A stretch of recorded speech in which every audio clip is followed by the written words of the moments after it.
masyarakat secara luas se Indonesia itu apa sih kendalanya?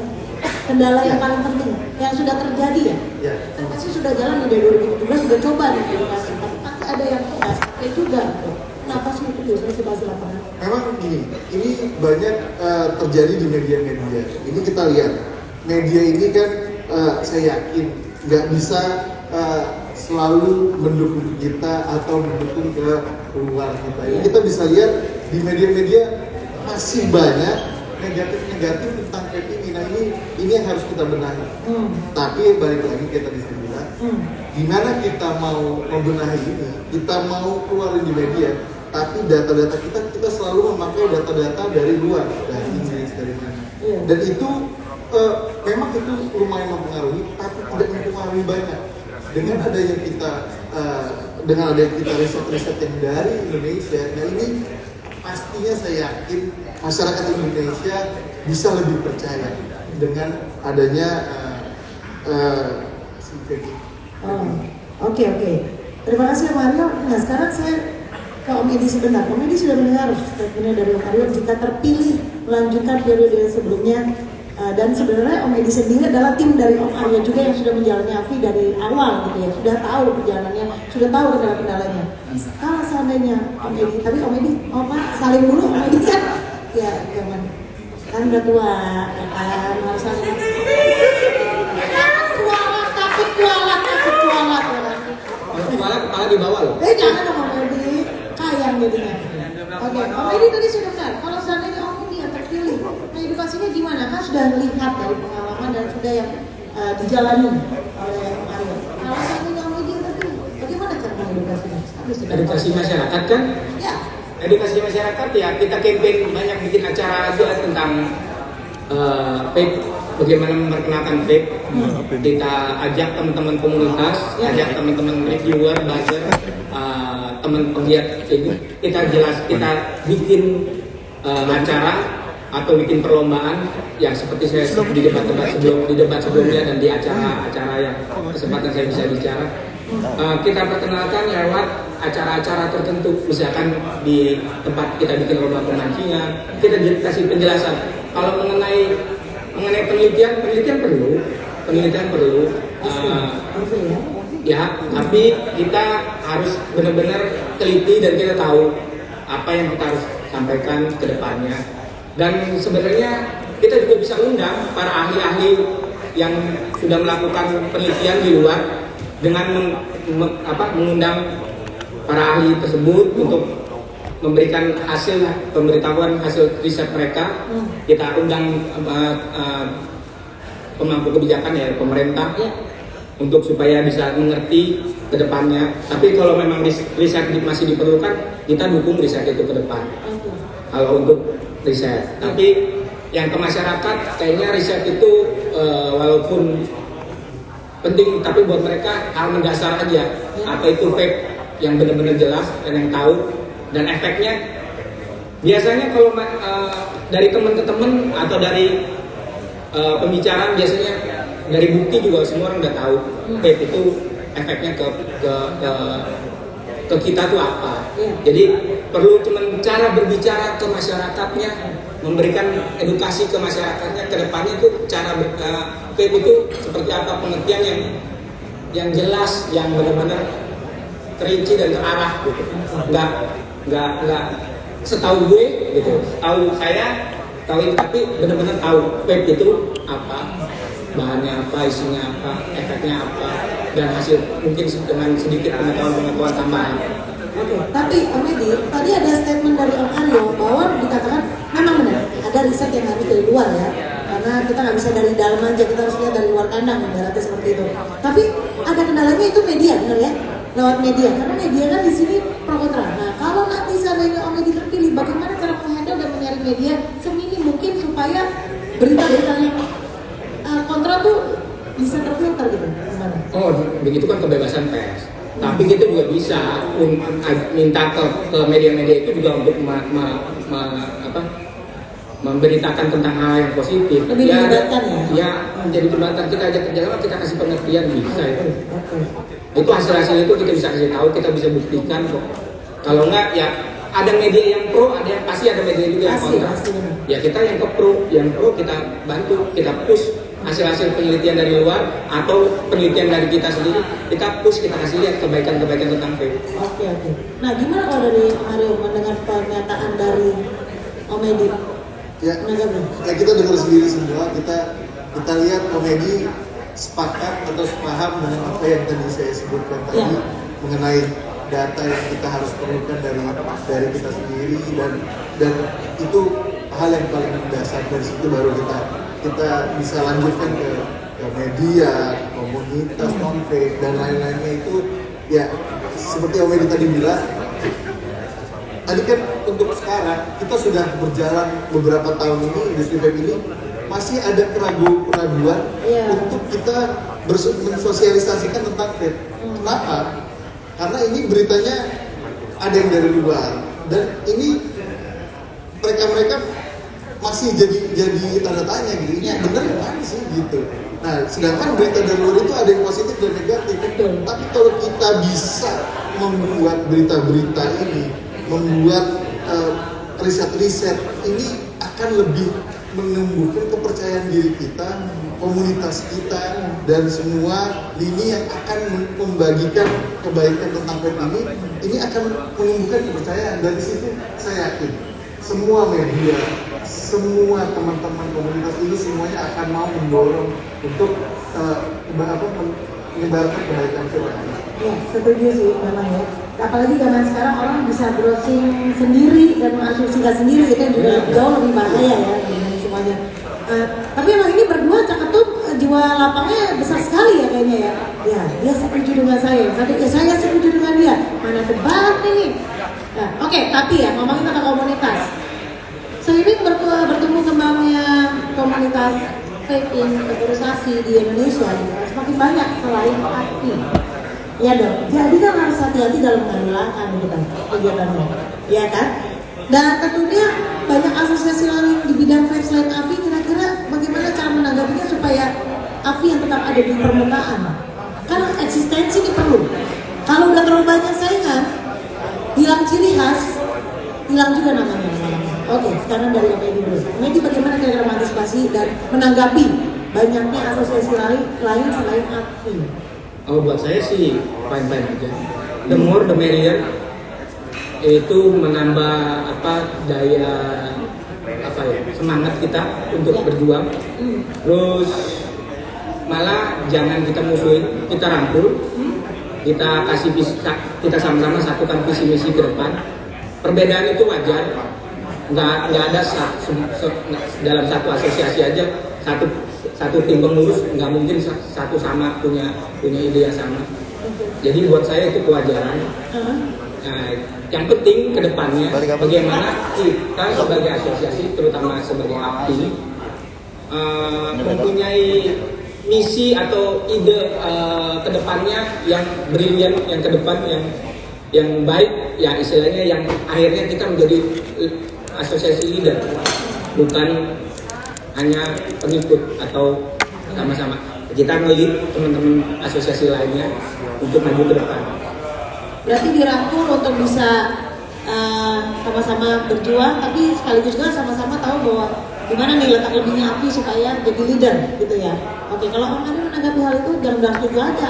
Ya, sebenarnya semua teman yang sudah ada lama di industri vape ini tahu betul API ini dari dulu, apalagi di masa kepemimpinan saya ini selalu merangkul asosiasi yang ada.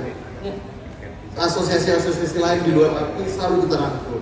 Mau asosiasi daerah, asosiasi bidang dan lain-lain itu selalu kita rangkul. Contohnya kita di awal periode yang saya jalani ini kita selain kita merangkul asosiasi-asosiasi yang ada, ini kita juga sama-sama berdampingan. Kita ada asosiasi, waktu itu ada asosiasi dari Bandung, asosiasi dari Surabaya, asosiasi dari Bali. Ini semua kita rangkul. Gimana caranya kita mempunyai visi misi yang sama? Karena saya yakin semua asosiasi tujuannya jelas ingin memajukan industri vape.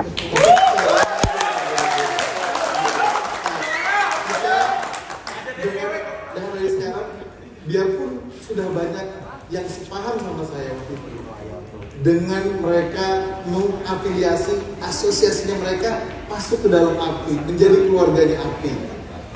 Jadi di sekarang ini masih ada yang di luar API, tapi kita sama-sama.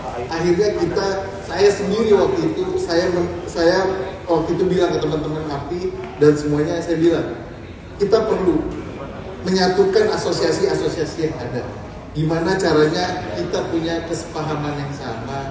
Dengan saya waktu itu membentuk namanya Paguyuban Asosiasi Vape Nasional. Itu salah satu contoh saya mensupport asosiasi-asosiasi yang ada untuk berdampingan sama saya, untuk berdampingan dengan API, untuk membangun industri ini lebih baik lagi ke depan.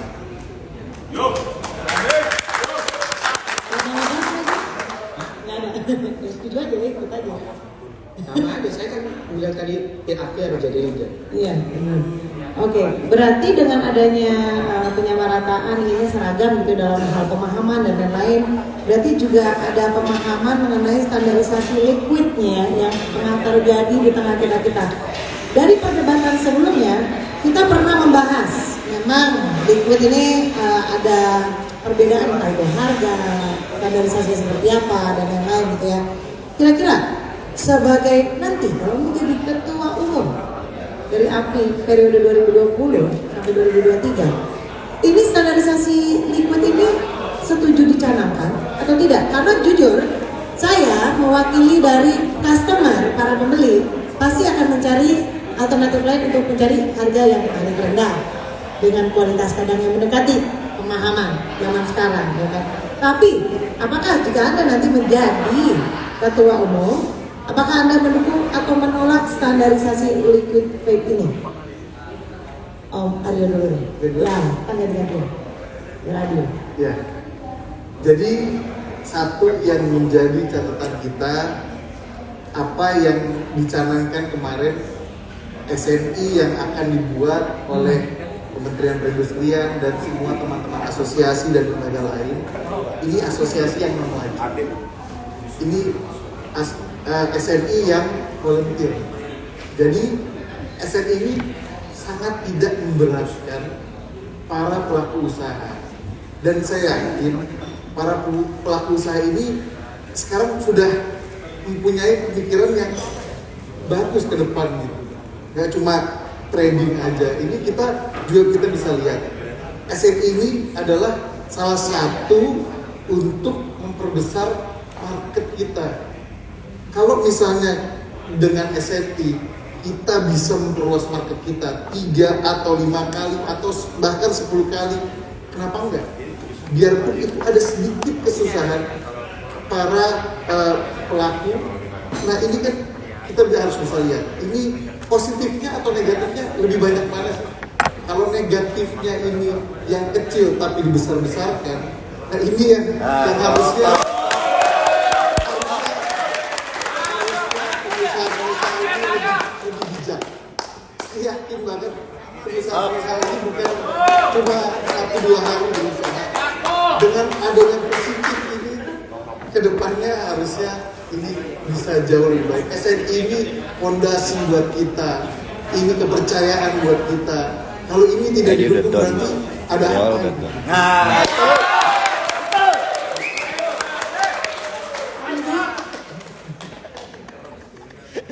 Saya bukan bilang tidak setuju SNI.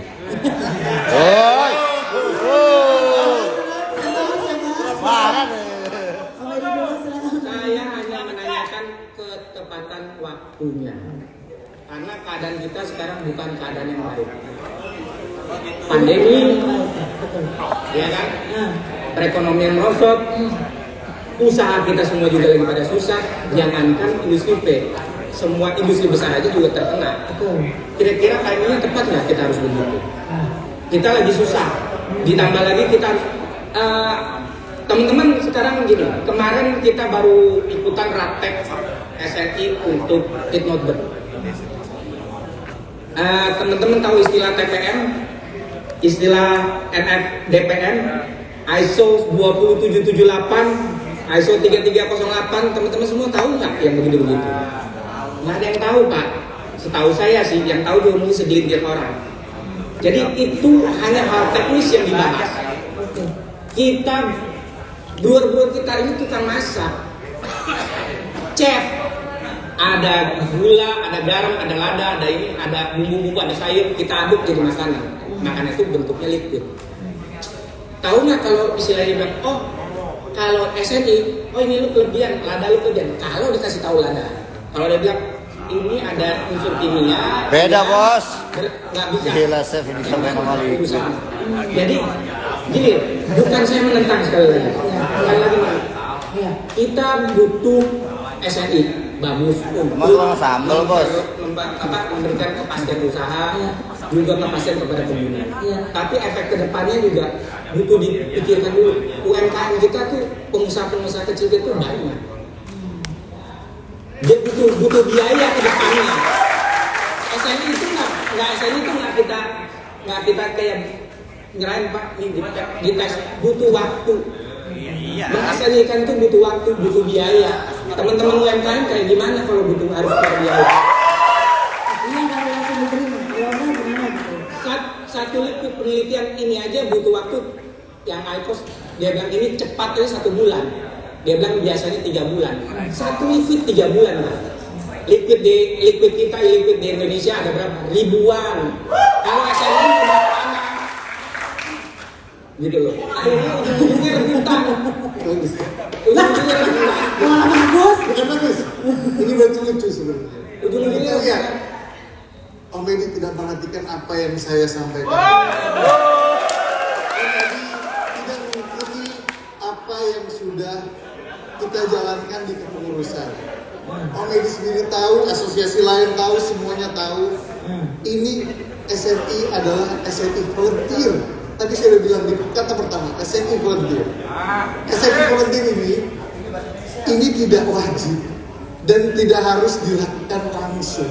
Dan ini butuh proses. Betul. Proses untuk membangun SNI volunteer ini juga panjang. Dan ini akan diikuti sama semua pengusaha, semua asosiasi, termasuk asosiasi yang menaungi, kita juga menaungi UMKM semuanya. Nah ini kan suaranya ini semua dari kita. Iya, Pemerintah itu baik. Iya, Pemerintah itu menyerahkan di kita. Jadi gini, pertama kali wacana pemerintah, Kementerian Perindustrian, mereka pertanyaan pertama cuma tanya, Iya. apa dari PPI yang mau di SNI-kan, mau dari sisi mana? Jadi kalau Wedi ngomong tadi masalah hit ini semua beda gitu. Ini kita ini dikasih kesempatan sama pemerintah. Mau apa sih yang di SNI? Pemerintah segitu baiknya sama kita. Pemerintah ini untuk dia mau menaungi kita, kenapa harus kita tolak? Dan ini isinya pun kita yang akan menentukan, kita yang sama-sama menentukan. Godok dia deh. Ini kenapa harus kita ikuti? Ini Mario, SNI memang volunteer, tapi rapat yang sebelum yang kemarin, rapat terakhir tentang pembukaan untuk SNI di terakhir ada dari Kementerian Perindustrian bilang memang ini volunteer, tapi bisa jadi wajib dikala ada lembaga-lembaga tertentu yang menyatakan itu perlu jadi wajib. Itu satu. Kedua, misalkan kita head to head produk yang sudah dapat SNI, bilang SNI volunteer jadi nggak jadi masalah. Head to head misalkan satu produk harga 100.000, harga 100.000 A dan B. Satu bisa SNI, satu nggak bisa karena volunteer nggak bisa SNI. Kira-kira yang mana yang jadi rugi? Yang rugi yang tidak SNI. Karena belum ada kesempatan. Karena yang dipilih harga sama, ya pasti yang dipercaya SNI. Karena rebutan itunya, akhirnya market itu terjadi price war, lebih tambah dalam lagi. Jangan, oke kalau gue nggak SNI, gue hargai gue lebih turunin. Atau ujung-ujungnya akan lebih ini lagi. Kalau saya begini, yang pasti gini, kemarin aja untuk hit not burn, memang nggak ada hubungannya. Tapi gini, alat penelitian kita, lab-lab kita, setahu saya, seperti ratek yang kemarin saya ikuti, negara kita belum punya alat peneliti yang bisa meneliti secara aerosol konten mass. Kita masih alat peneliti kita yang di rokok-rokok itu adalah alat dari peneliti padat, bahan padat yang dibakar. Jadi hasilnya pun tidak bisa sama, beda. Jauhan Gitu. bos. Jadi boleh kita ke depan untuk SRI, kita build dulu labnya dengan peralatan yang memang benar-benar Kejauhan. vape, Kejauhan. bukan untuk yang lain. Kejauhan. Ke depannya ya butuh waktu, makanya tadinya nggak setara. Masa harus Kita urusin dulu, Kejauhan, marketnya bos. dibagusin dulu. Ke depan kalau udah market baik, teman-teman pengusaha pasti nyumbang alat untuk ke pemerintah, Pak. Kita urutan sumbang alat ke depan. Siapa Untuk yang mau ngeluarin peneliti duit, Pak? vape, biar ke depannya Indonesia bisa lebih maju di industri vape. Kalau jadi sponsornya susah. Makanya bakal menanggapi ayo mari. Nah, gini. Abdullah. Nah itu dia. Kita semua sama-sama lihat, mau pendukung Omedi, mau pendukung saya, atau semua member yang ada. Kita bisa sama-sama lihat. Itu bedanya saya sama Omedi. Omedi selalu mempunyai kekhawatiran. Beda. Saya ini masih muda, saya perlu dengan optimistis.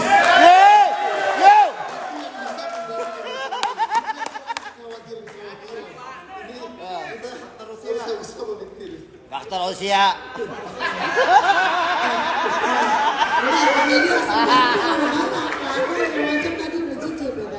Lemas sawat pak. Mario, nasionalisme pemerintah kita tuh nggak usah dikhawatirin ya. Karena kita ikut lokal kita aja pemegang itu.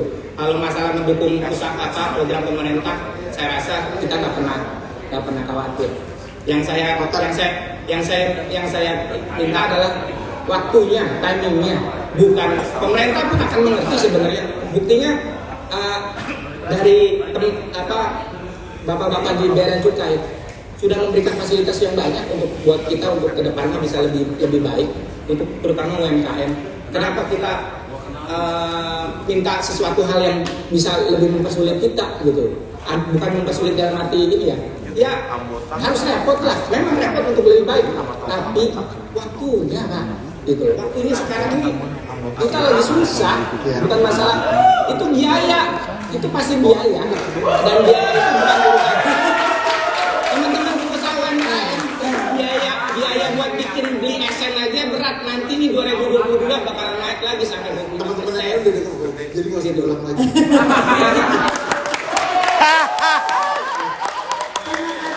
Masalah waktu dan biaya gitu ya. Gimana? Tapi sebenarnya ada pengejaran waktu nggak sih kalau dari angle-nya Om Mario sendiri? Jadi gini, SNI sebenarnya kita bisa tahu lah prosesnya seperti apa. Semua ini ditentukan, disusun semua oleh teman-teman istimewa. Ya. Semua mau dari aku, mau dari asosiasi lain. Termasuk Om Edi juga di dalamnya. Pasti. Makanya harusnya Om Edi juga tahu di dalamnya. Ini kita baru awal wacana untuk SNI. Ini masih jauh ke depan. Ini juga kan semuanya akan disepakati bersama. Nggak mungkin siapapun ketuanya, kalau misalnya dia menentukan harus SNI, nggak gitu cara mainnya. Ini harus dipikirin gitu. Mario tahu nggak kalau rokok konvensional juga harus di SNI? Iya. Dan itu jauh dari 2018, sebelum 2018 rokok konvensional itu harus SNI. Sampai sekarang aja nggak kelar. Nah itu udah tahu. Itu tahu.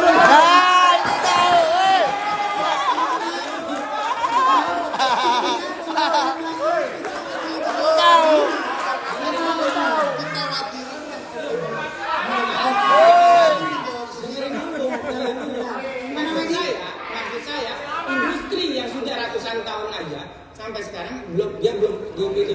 Kenapa kita harus dulu duluan. Tom, kita Kenapa kita duluan?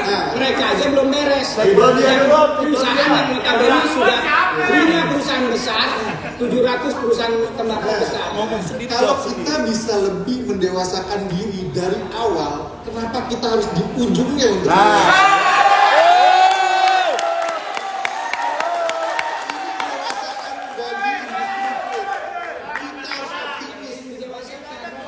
dengan standar nasional ini menjadi dewasa. Yang muda jual rapi gampang Lebar ya jadi ya.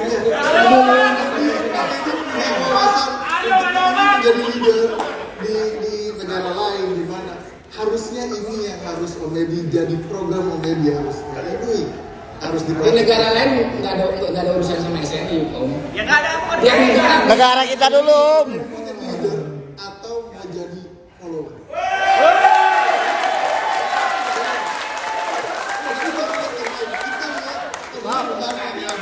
tapi standar nasional nggak ada hubungannya sama ekspor, nggak ada di luar negeri nggak ada hubungannya. Tapi kalau kita punya standar yang bagus, kita akan menjadi leader yang mau di sana. Standar itu standar nasional untuk di Tapi itu Indonesia. bisa juga Kalau di luar negeri itu punya standar sendiri.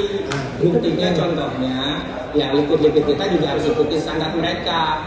Jadi bukan patokan bahwa SNI itu berarti kita bisa ekspor. Iya. Itu dokumen tambahan kan saya sudah bilang Ya, dokumen tambahan nggak jadi efek, Pak Mario. pasti jadi. Karena tiap negara punya standarisasi sendiri. Oke, saya yakin dengan Om Media selalu pesimis ya mudah-mudahan. Komedi bukan saya bukan yang komedi, mungkin komedi ini lebih ada kecenderungan punya plan di awal untuk panjang ke depan, jadi dipersiapkan di depan. Saya care sama teman-teman UMKM. Oh. Karena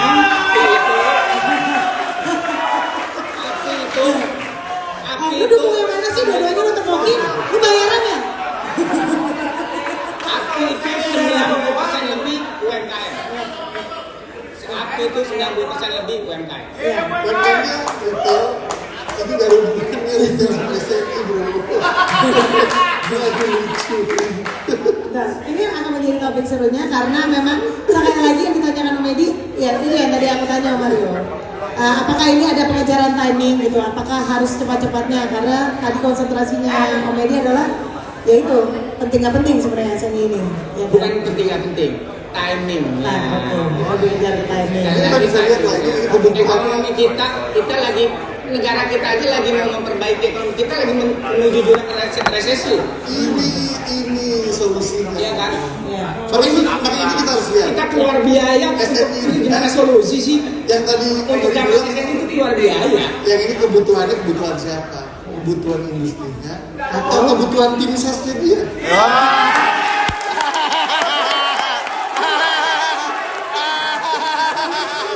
Ini mau naik.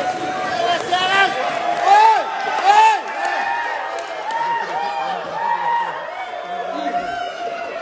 Bentar. Ini aku rasanya kayak rumput yang ada di tengah dua rumah ini ya. Jadi oke. Enggak. Tapi ngomongin tentang ini, oke. Go internasional. Ini tadi udah kesentil-sentil. Api sudah terkenal di mata luar negeri sebenarnya. Tapi sudah bertahun-tahun nih kita jalan, lepaskan kan tentang SNI dan lain-lain. Kenapa ya sampai saat ini kita masih punya kendala produk-produk lokalnya kok nggak ya dari internasional? Apinya sudah dikenal, produknya tidak. Nah ini gimana nih ke depan? Dengan ada kendala dari internal harus ada standarisasi dan lain-lain. Gimana caranya nih supaya semua bisa berjalan bersamaan tapi internasionalnya juga diutamakan? Karena kita butuh banget mata luar negeri untuk menengok ternyata produknya Indonesia wow. Nah gimana? Oke dulu deh Om, gimana caranya nih Om supaya ada masalah di dapur dalam, oke selesaikan tadi masalah tadi. Tapi kan go internasional ini kan juga ada timing buru-buru juga sebelum nanti makan dengan negara yang lainnya supaya orang tahu Indonesia punya produk gitu. Gimana caranya supaya mereka tersampaikan gitu? Ya, kita harus bekerja sama pemerintah. Itu gunanya asosiasi menjadi partner pemerintah. Kita nanti bicara dengan Departemen Perdagangan. Bagaimana caranya kita bisa minta bantuan ke Departemen Ada linknya Perdagangan nggak? akses. Kita bisa minta dukungan pemerintah untuk ikut pameran di sana, pameran liquid. atau mempermudah jalur ekspor, bagaimana caranya biaya ekspor, atau kalau perlu seperti di China, mereka punya negara mereka kalau perusahaannya ada yang mau ekspor atau mau adu ke pameran itu dibantu dan dibiayai oleh pemerintahnya, gitu. Kenapa kita nggak minta pemerintah kita untuk apply itu, atau kita urunan dengan sesama teman-teman di API kita bawa Liquid Indonesia, gitu, atau sesama asosiasi yang lain kita sama-sama ke luar negeri ikut pameran dan itu diatur tata niaganya bagaimana kita bisa ekspor. Tapi yang ada pasti ke luar negeri kita pameran untuk memperkenalkan, iya, tapi yang pasti brewer kita juga harus kasih pelatihan baru mengenai teknis ngebrew yang ini. Soalnya standar sekali lagi, standar nasional Indonesia hanya untuk Indonesia, namanya standar nasional Indonesia. Kalau kita mau pergi ke Inggris, kita ikutin apa? Ikutin TPD. Hidup Brutek. Standarnya TPD, ada standarnya lagi. Salah bos. Ada standarnya lagi sendiri. Dia Rusia, ada standarnya lagi sendiri. Makanya kita harus tahu. Standarnya. Loh, ini kan ngomong ekspor. Makanya ini kita akan buat. Ya kan makanya ini kan saya lagi cerita. Itu Standarnya nggak ada. Yang lain negara lain udah punya standarnya. Iya, kan saya ini kan kita ngomong ekspor. Ekspor kita tiap negara punya standarnya. Makanya brewer kita harus diedukasi biar supaya mereka mengerti kalau standar luar itu seperti apa. Biar lebih mengerti, mereka nggak cuma hanya mengerti cuma ngaduk-ngaduk doang. Edukasi. Pak Aryo, ini sudah 2 periode sebelumnya adalah waketum dan periode sebelumnya lagi adalah ketum. Sudah pernah ada kegiatan untuk go internasional dan gimana kondisi di lapangannya sendiri yang terjadi? Nah, yang tadi Om Edi sebenarnya sudah sebutkan ya, itu yang sudah kita kerjakan. Bukan saya sendiri kerjakan, tapi teman-teman semua sudah kerjakan. Oke. Dengan apa yang yang tadi Om Edi bilang, pertama kita berdiskusi sama Kementerian Perdagangan, Perindustrian, itu semua sudah dijalankan. Tapi memang sampai saat ini sebenarnya kita bisa lihat ini kita pasti ada kendala di pasaran. Sekarang semua itu bukan sebenarnya dari semata-mata dari regulasi yang ada. Pemerintah saya yakin mereka ini semua, pemerintah itu tujuannya pengen ekspor. Kalau misalnya ada yang bilang ekspor ini menjadi kendala, mereka pemerintah ini dia mendukung adanya ekspor. Tapi gimana caranya kita meningkatkan kualitas kita, meningkatkan daya saing kita, produk-produk kita terhadap produk-produk yang ada di internasional. Nah ini PR kita. Jadi ini baterainya habis lagi. Kita gimana caranya kita bisa branding produk-produk di sini. Di sini hampir semua punya produk yang standarnya sebenarnya lebih tinggi dibandingkan yang ada di luar sana. Nih, di sini ada Hero 57. Di sini ada dari Repapor, dari Renzo semua, dari JPS semua, dari Bimo, dari Steve Pin. Ini semua punya produk yang kualitasnya tinggi dan ini harusnya mempunyai daya saing yang besar untuk di internasional. Oke. Tapi menanggapi tentang standar yang akan di go internasionalkan ini bagaimana kira-kira? Jadi Om Edi bilang kan bahwa memang standar tiap negara beda-beda nih, ya kan? Tapi kan kita harus punya ciri khas nih. Ciri khas dari dalam negerinya ya. Kalau dibawa ke sana kan tetap ya apapun standarnya tenang aja, gitu. Yang penting punya cara sendiri gitu. Nah itu gimana caranya komisionnya meratakan supaya tidak jadi kendala ketika kita go internasional? Ya makanya saya bilang bahwa brewer kita juga harus kita melakukan workshop atau latihan-latihan edukasi pengetahuan tentang setidaknya sedikit pengetahuan tentang kimia. Contohnya yang simpel, ini sudah saya lakukan. Oke? Oh ini sudah dilakukan? Saya sudah membantu satu perusahaan closed system untuk buka di Indonesia. Okay. Dan tapi perjanjian saya dengan perusahaan itu adalah, you harus menggunakan liquid lokal, nantinya harus mulai ini dari mana? Ya. Oke. Dan sudah satu perusahaan yang saya tawarkan dan sudah mulai jalan. Mereka kirim liquidnya ke perusahaan di luar untuk digunakan. Tapi pas diteliti ada unsur-unsur ini yang Masih tidak masuk untuk standar internasional. Oke. Dikembalikan ke Brewer sininya yang ngerti ini dari untuk apa, bagian yang mana. Kembali lagi pengetahuan brewer kita tentang unsur-unsur kimia di unsur yang mana ini Masih minim. masih minim. Kita butuh kita butuh teman-teman kita itu diedukasi lagi, ditingkatkan. Kalau rekrut untuk lokal, ya siapa yang ragu? Nggak ada yang ragu. Kita 95% lebih bangsa pasar. Tapi kalau untuk keluar itu udah beda lagi. Hutan belantaranya beda lagi, gitu. Masing-masing punya negara, masing-masing negara punya syarat, punya aturan, punya standarisasi. Yang itu yang kita patut mengerti supaya kita bisa ekspor.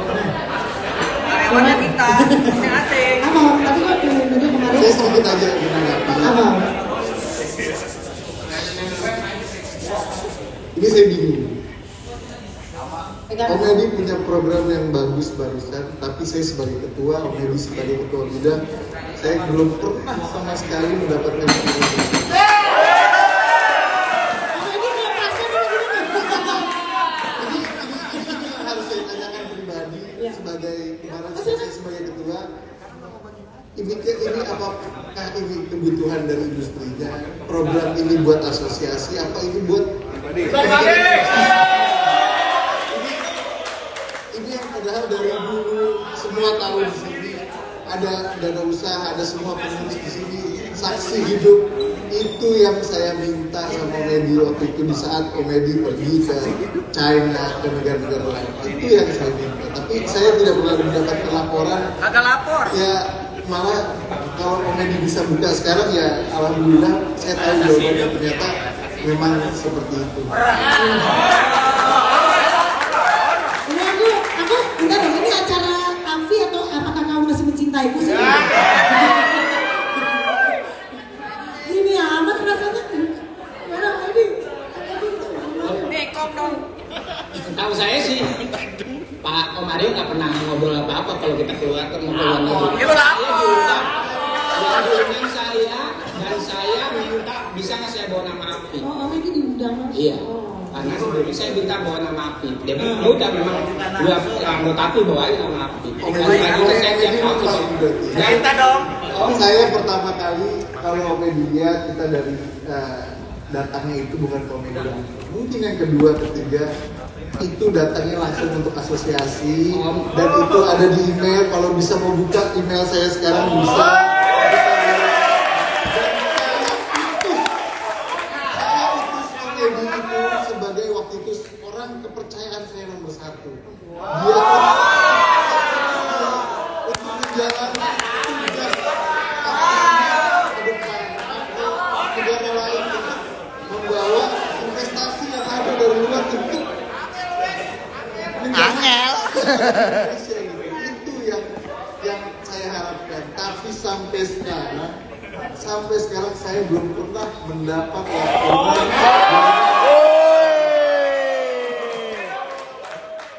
Hidup Edi. Nanti di pengawasan apa gimana? Jadi gimana? Dari orang apa aja gitu? Jadi kecewa. Apa? tugas saya berangkat memang membawa nama Indonesia, membawa industri Api. Oke, laporan setahu saya sama. Tapi depannya saya terus mendorong investasi itu ada. Ya kalau ada perusahaan yang datang ke Indonesia investasi itu hasil kerjanya sudah semua. Ya sudah. Kalau sukses, sukses buat Api gitu ya. Kalau sampai sukses, suksesnya untuk Api ya. Untuk industri ini. Untuk industri ini. Hidup Indonesia. Hidup. Tepuk tangan dulu dong.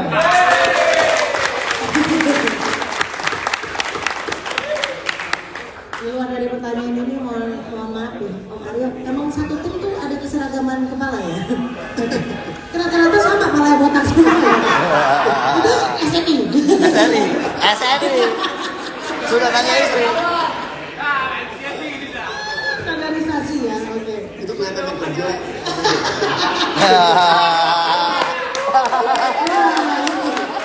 Maksudnya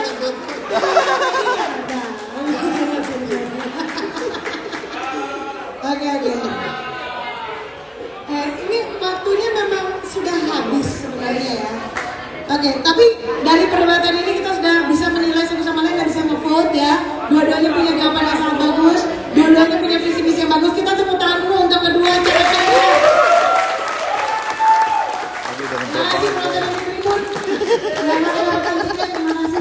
Edi udah ngedrop banget temennya.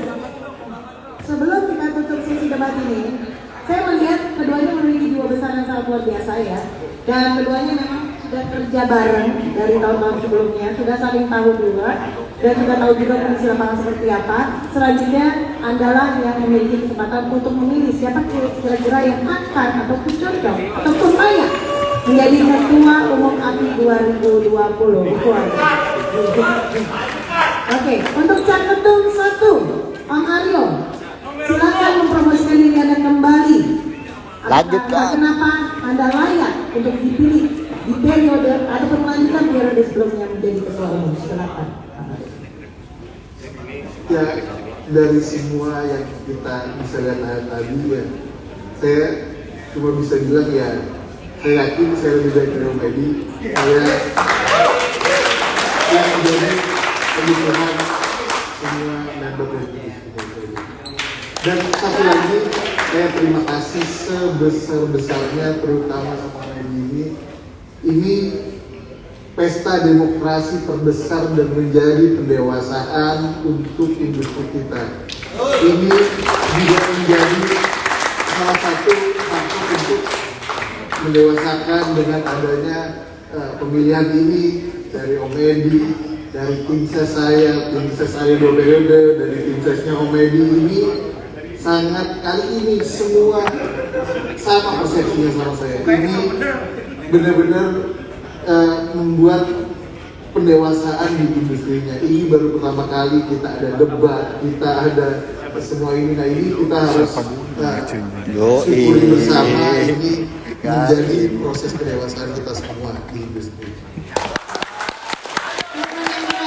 Tagline-nya apa Mario? Tagline-nya Mario?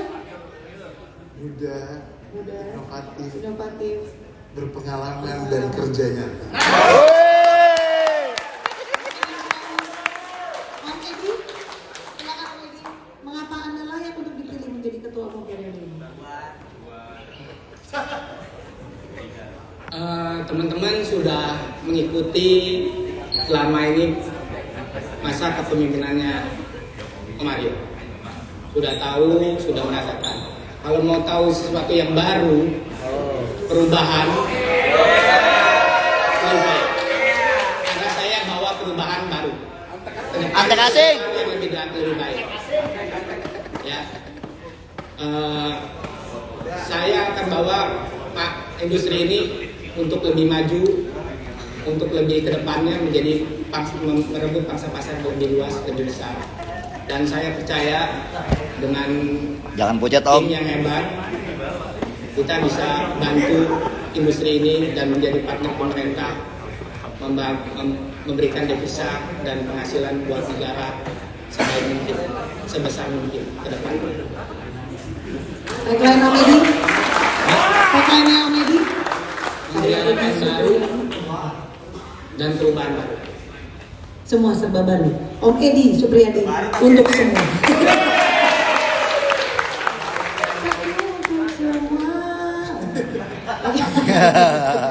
Satu untuk rame-rame.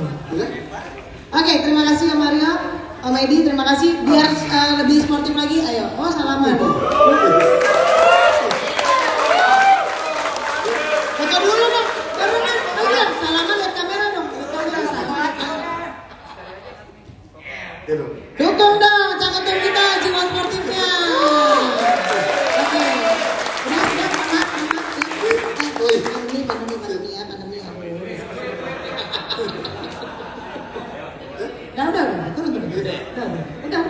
Tanggung milik saya lagi. Terima kasih. Tepuk tangan lagi buat caketum kita. Sudah siapkan voting Anda masing-masing? Kita siapa punya pilihan? Aryo.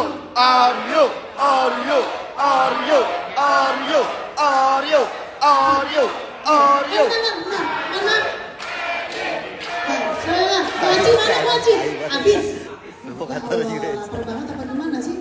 Oke, sekarang kita akan menjelaskan proses verifikasi. Tapi sebelumnya, coba cek pada layar handphone Anda Silakan dicek. Kita akan tes signal dulu, tes kepakeman dari submit. Ya, nanti pada layar nanti akan muncul pilihan.